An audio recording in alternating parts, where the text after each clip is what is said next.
بہترین کوالٹی کے سکولز بنانے کی ضرورت ہے جو کسی بھی ایلیٹ سکول کے لیول کے ہوں. اس میں بھی آپ دیکھیں نا کروڑ روپے کا خرچہ ہے. اور ہیومن ریسورس کتنا چاہیے؟ بہت سا ہیومن ریسورس چاہیے، بہترین ٹیچرز چاہیے جو کہ پڑھائیں اور جو کہ کام کریں اس میں. تو کچا ذہن ہوتا ہے بچوں کا، بہت جلدی سے وہ دین کی بات سمجھ لیتے ہیں. ٹین ایجرز کی کلاسز کی جائیں، جہاں جہاں کام کر سکتے ہیں وہاں وہاں کام کی ضرورت ہے. کام تو اتنا ہے کہ کوئی مسلمان فارغ بیٹھ ہی نہیں سکتا. آج تو اتنی زیادہ امپلائمنٹ ہے، اللہ کی طرف سے اتنی نوکریوں کی آفر ہے. اب کوئی اگر بے روزگار رہنا چاہے، خالی رہنا چاہے تو ابھی اس کی مرضی.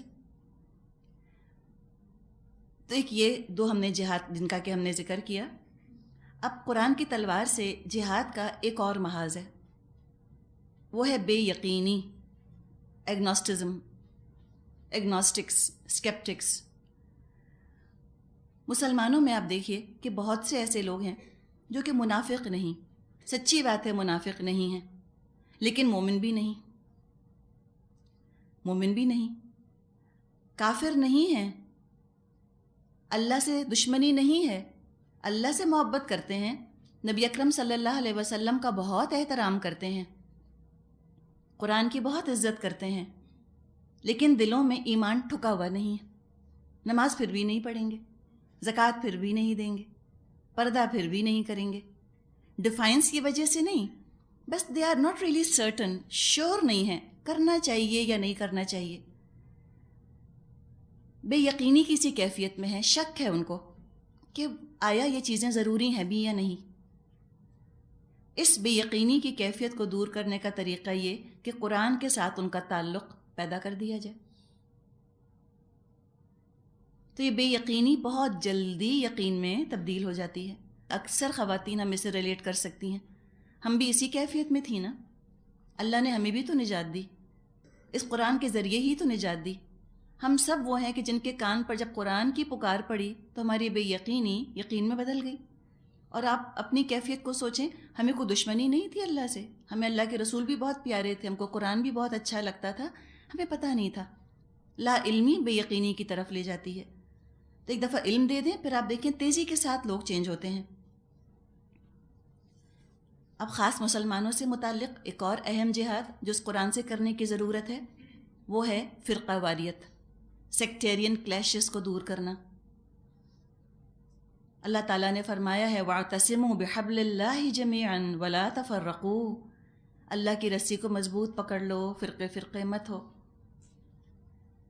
تو جو جس محاذ پر جہاد کر سکتا ہے کرے، شرک دور کرنے کے لیے جہاد کر سکتا ہے تو کرے، اور اگر وہ تعلیم کے میدان میں جہاد کر سکتا ہے تو کرے، وہ بے یقینی کو دور کرنے کے لیے جہاد کر سکتا ہے تو کرے، یا فرقے دور کرنے کے لیے کر سکتا ہے تو کرے.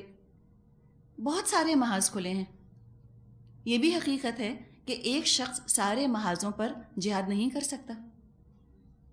ہر ایک کا اپنا ایک ایپٹیٹیوڈ ہوتا ہے نا. کچھ لوگ ایسے ہوتے ہیں، ان کی شخصیت اور ان کا سمجھیں کہ ایک پس منظر زندگی کا خاندانی بیک گراؤنڈ کہ وہ بہت پڑھے لکھے لوگوں ہی سے بات کر سکتے ہیں، وہ کچی بستیوں میں جا کے بات نہیں کر سکتے، یا وہ ینگ بچوں سے بات نہیں کر سکتے، یا ٹین ایجر سے بات نہیں کر سکتے، پختہ عمر کی عورتوں سے یا مردوں سے بات کر سکتے ہیں. تو وہ اپنے لیے اسی میدان کو اختیار کر لیں. کچھ لوگوں کا انداز یہ ہوتا ہے کہ وہ غریب خواتین سے، جو معاشرے کے دبے ہوئے پسے ہوئے طبقات ہیں، ان سے ریلیٹ کر سکتے ہیں، وہ ان سے بات کریں. کچھ لوگ ایسے ہوتے ہیں کہ ٹین ایجرز کو اپیل کرتے ہیں، ان کا انداز، ان کا حال حلیہ، یہ اور بات کرنے کا طریقہ، یہ سب ایسا ہوتا ہے جو ٹین ایجرز کو اپیل کرتا ہے، وہ ان سے بات کریں. تو جو اپنا جو ہنر، اپنا جو ٹیلنٹ، اپنی جو شاکلہ ہے اس کو پہچانیں، اور اس حساب سے وہ نوکری میں لگ جائے. آفر تو ہے. تو ایک شخص سارے محاذوں پہ کام نہیں کر سکتا، اور ساروں کو ایک محاذ پر کام کرنے کی ضرورت نہیں. پوری فوج چاہیے اس کے لیے. قرآن کے کورسز شروع کیے جائیں، ونس اے ویک شروع کیجیے، ایوننگ کے شروع کیجیے، مارننگ کے کیجیے، کسی کو دوپہر میں سہولت ہے، کسی کو شام کو سہولت ہے. اب ایک عورت وہ صبح دوپہر شام 3 کورسز تو نہیں کروا سکتی نا، یا کوئی مرد. جس کو جب مناسب لگے، جس کو جب سہولت ہو وہ آغاز کر دے. ونس اے ویک کلاسز کی جائیں،